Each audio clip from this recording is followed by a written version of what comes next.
En esta ocasión vamos a comenzar a hablar sobre pancreatitis. Para empezar, situémonos un poco en el páncreas y cuál es su función. El páncreas es una glándula retroperitoneal de alrededor de unos 12 a 15 centímetros. Está compuesto por una cabeza, un cuerpo y una cola. En la parte de la cabeza es una porción que va a estar ensanchada, ¿sí?, y cercana a la curvatura del duodeno. El cuerpo va a estar por arriba y a la izquierda de la cabeza pancreática, y la cola presenta una forma ausada. El páncreas va a producir un jugo pancreático en el cual se va a secretar en las células exócrinas dentro de los conductillos que se unen íntimamente para formar dos conductos, un conducto accesorio y un conducto pancreático. En cuanto a la secreción pancreática, es una glándula mixta. Va a tener una parte exócrina y una parte endocrina. La parte endocrina, ya la estuvimos viendo cuando vimos diabetes, se va a encargar de secretar hormonas como insulina y glucagón.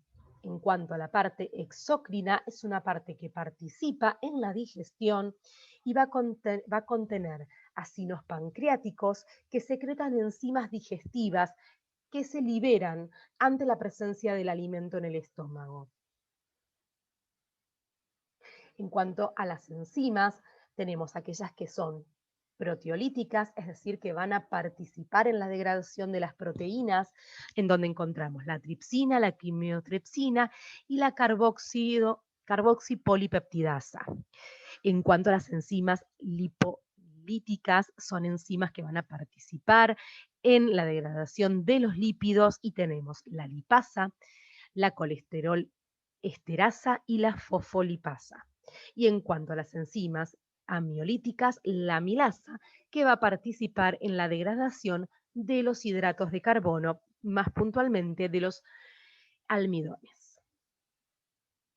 Ya centrándonos un poco en las patologías pancreáticas, vamos a hablar sobre la pancreatitis aguda. Es un proceso inflamatorio agudo del páncreas en el cual puede haber un compromiso variable de tejidos peripancreáticos y órganos o sistemas a distancia. Se produce cuando proenzimas digestivas se activan de manera inapropiada dentro del páncreas. ¿Cuáles son las posibles causas de pancreatitis aguda? Puede ser biliar, cerca del 40 al 50% de los casos tienen este origen. Puede ser alcohólica en un 35% de los casos, por el uso de drogas como furosemida, eritromicina, ranitidina, analgésicos, metronidazol o estrógenos. Infecciones como hepatitis B, paperas, herpes simple, varicela zóster o salmonela. O secundarias, algún trauma, cirugía o colangiografía. Existe una forma de pancreatitis aguda leve en la cual va a haber un edema intersticial y congestión de la glándula. Los pacientes sufren de dolor agudo, pero sin signos generales, es decir, no va a haber ni necrosis tisular, ni shock ni tampoco fallo multiorgánico. Este tipo de pancreatitis se va a resolver en el plazo de semanas sin ninguna complicación. Luego tenemos un tipo de pancreatitis grave, donde ya va a haber una destrucción generalizada de la glándula. Van a haber alteraciones morfológicas como destrucción proteolítica del parenquima, donde se van a poder observar áreas blanco-grisáceas de ablandamiento. Va a haber una hemorragia hacia los tejidos. En cuanto a la patología, el daño producido por los jugos pancreáticos, exudados inflamatorios, desechos necróticos y sangre en el retroperitoneo va a generar acumulaciones peripancreáticas de líquido. Se resuelven o se rodean de una cápsula fibrosa para formar lo que se conoce como un pseudoquiste. En cuanto a los síntomas, el paciente va a sufrir de un fuerte dolor abdominal que es más intenso en la parte superior del abdomen, en el cuadrante superior derecho o parte central del abdomen medio. Va a ser persistente o crónico, empeora al acostarse de espaldas y puede irradiarse hacia la espalda o por debajo del omóplato izquierdo. El dolor empeora al comer o beber, ocurre a pocos minutos después de las comidas, especialmente al ingerir comidas con un alto contenido de grasa. Puede empeorar después de ingerir alcohol. Otros síntomas que pueden presentar los pacientes son náuseas, vómitos, sudoración y fiebre y también presencia de ictericia leve. El abdomen va a estar inflamado, con plenitud, con mucha generación de gases, puede haber hipo, erupción o lesión de piel, heces color arcilla. En el examen general va a haber presión sanguínea baja, frecuencia cardíaca y respiratoria aumentadas. En cuanto a los exámenes que van a mostrar liberación de enzimas, es decir, va a haber una elevación de las enzimas pancreáticas, amilasa sérica, amilasa en orina y lipasa sérica. En cuanto a las complicaciones de la pancreatitis aguda, podemos hablar de complicaciones, por ejemplo, locales, en donde el pseudoquiste agudo se va a asociar frecuentemente con una necrosis pancreática, el pseudoquiste agudo infectado, presencia de gérmenes o de pus en un pseudoquiste, necrosis infectada, necrosis pancreática o peripancreática con bacteriología positiva. En este caso va a haber una respuesta inflamatoria sistémica que puede seguirse de una presencia de sepsis. Un absceso donde va a haber una colección abdominal de pus circunscripta originada en exudados inflamatorios. En cuanto a las complicaciones, también podemos nombrar que puede haber presencia de necrosis estériles e infectadas, puede infectarse por vía hemática o a través de bacterias intestinales. La sepsis por necrosis pancreáticas infectadas es la principal causa de muerte en pacientes con presencia de forma grave. El diagnóstico se va a realizar primeramente por la sintomatología del paciente. La mejor manera va a ser a través de una tomografía axial computada abdominal con contraste.